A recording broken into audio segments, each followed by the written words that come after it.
જાણવામાં તો એમ છે પપ્પા કે સેજલે મને કહ્યું ઉત્કર્ષ ઈચ્છે છે એને લાફો માર્યા બદલ હું એની માફી માંગુ.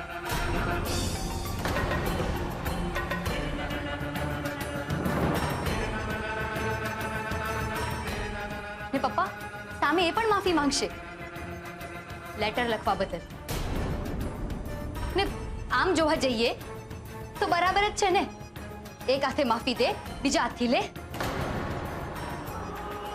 પણ ઉત્કર્ષ મને નથી લાગતું કે ખાલી શબ્દોથી માફી માંગી લેવાથી જે થઈ ગયું છે એ ભૂસાઈ જશે.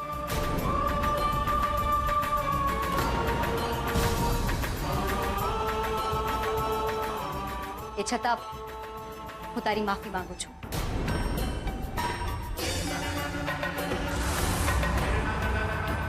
આઈ એમ સોરી. હું પણ તને સોરી કહેવા માંગુ છું કિંજલ. પ્લીઝ મને માફ કરી દે. જે કંઈ પણ થયું એ નહોતું થવું જોઈતું. એક મિનિટ, મારી વાત હજી પૂરી નથી થઈ. આ માફી હું એટલા માટે નથી માંગી રહી કે તને લાફો માર્યાનો મને રંજ છે. મને લાફો માર્યાનો જરા પણ રંજ નથી.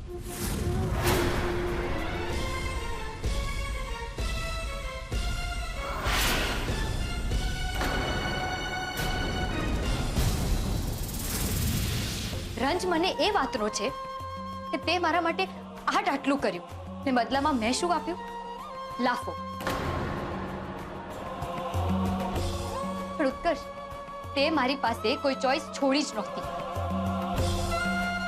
દોસ્તી દોસ્તી હોય છે, દરિયા જેવી. ને દરિયો ક્યારેક તોફાન કરે, મસ્તી કરે, પણ પોતાની મર્યાદા ના ઓળંગે. અને જો ઓળંગે તો સુનામી આવે.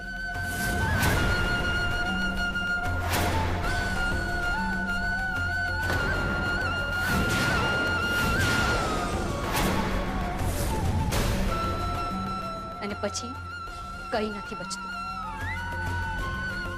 એ જ રીતે ઉત્કર્ષ, આજે તારી માફી માંગ્યા પછી મારી પાસે પણ કંઈ નથી બચ્યું.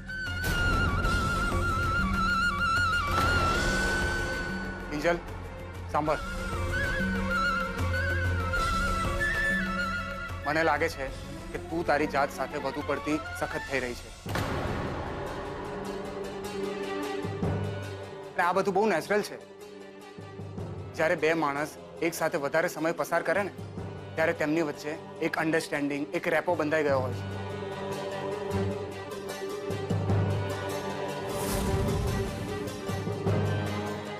ક્યારેક ક્યારેક મને પ્રેમ છે, તને પ્રેમ છે કે નહીં, આ બધી ગૂંચવણ ઊભી થતી હોય છે.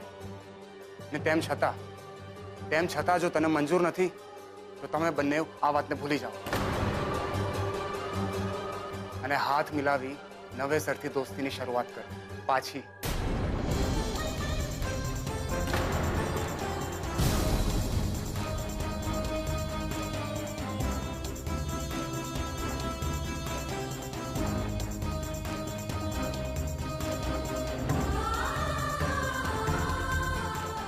માફ કરજો જીજુ, પણ હવે પોસિબલ નથી.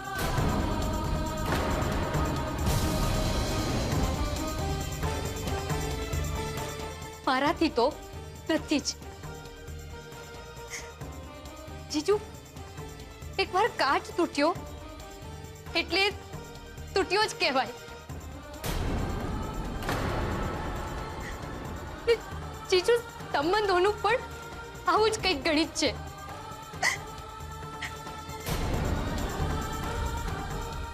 હવે પરાણે જોડતોડ કરીને જીવવામાં મજા નહીં આવે.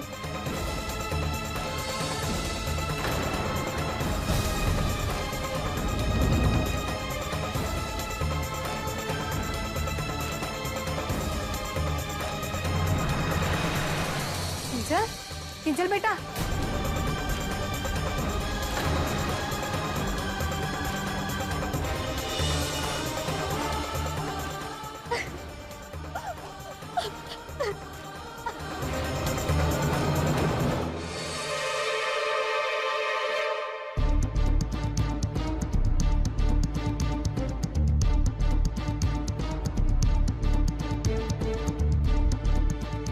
મીરાબેન, અમુક ઘાને રૂજાતા વાર લાગે છે ને અમુક જલ્દી રૂજાઈ જતા હોય છે, પણ ઘા રૂજાવો એ જરૂરી હોય છે. ને અમારામાં પણ જો મન કર્મ વચનથી કોઈનું મન દુઃખ થયું હોય ને તો મિચ્છામી દુક્કડમ કહીને માફી માંગવાનો રિવાજ છે. હું ઉત્કર્ષની સગીમાં તો નથી, પણ છતાંય તમારા મનમાં દુભાયાનો જરા પણ ભાવ હોય ને તો મિચ્છામી દુક્કડમ.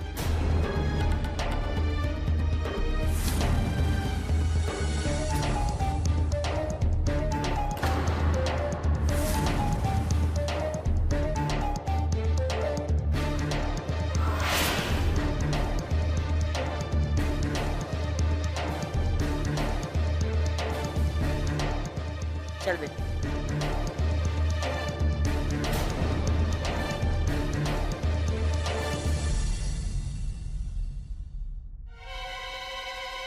બાકી કિંજરડી એક વાત જબરી કહી ગયું. હો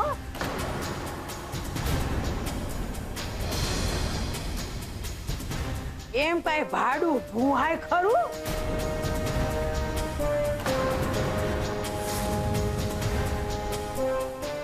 કા મોહન?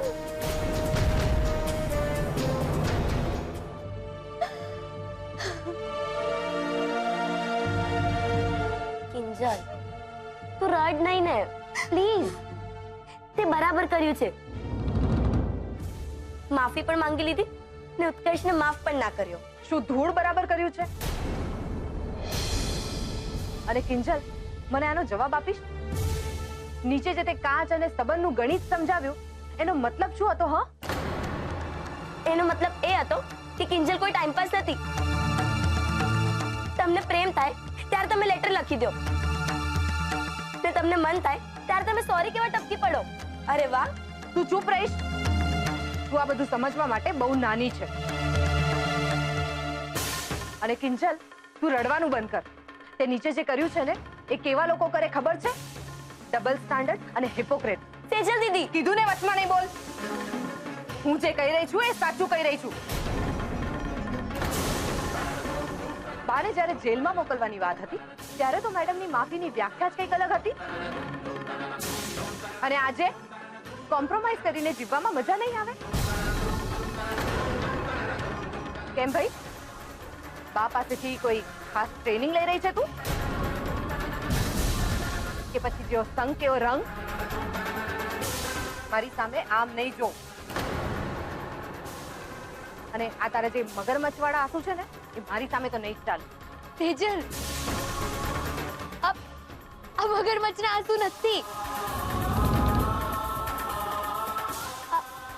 એક દોસ્ત ગુમાવ્યાનો અફસોસ છે. અચ્છા, મને તો નથી લાગી રહ્યું. અને તું આ ભ્રમમાંથી મહેરબાની કરીને બહાર આવ કે તું જે વિચારે છે એ જ સાચું હોય. બહુ નસીબદાર હોય છે એ માણસો જેને કોઈ પ્રેમ કરવા વાળું મળે છે. અને તું, હું તો ઝાંસીની રાણી છું. મને કોઈ કેમ કઈ કહી જાય? એવું નથી હોતું કિંજલ. અને તું જે આ રડી રહી છે ને એ એટલા માટે નથી રડી રહી કે તને એક સારો મિત્ર ગુમાવ્યાનો અફસોસ છે, પણ તું એટલા માટે રડી રહી છે કેમ કે તને પણ અંદર ખાને ક્યાંક ખબર છે કે તું ઉત્કર્ષને પ્રેમ કરે છે. પણ એ વાત તું સ્વીકારે એના પહેલા જ આ વાત છતી થઈ ગઈ. એટલે મેડમે પોતાના ઈગો પર લઈ લીધું. પણ એક વાત બરાબર સમજી લેજે તું કિંજલ, ઉત્કર્ષની મદદ વગર તું કઈ નથી ઉકાળી લેવાની. એ પછી રાહુલની ડિગ્રી વાળો કાંડ હોય કે પછી ટી મેળાની જીત હોય, પણ હવે તું હારી ચૂકી છે. મોકો પણ અને ઉત્કર્ષને પણ. આ જિંદગીભરનો અફસોસ અને આ આંસુ તને મુબારક હો.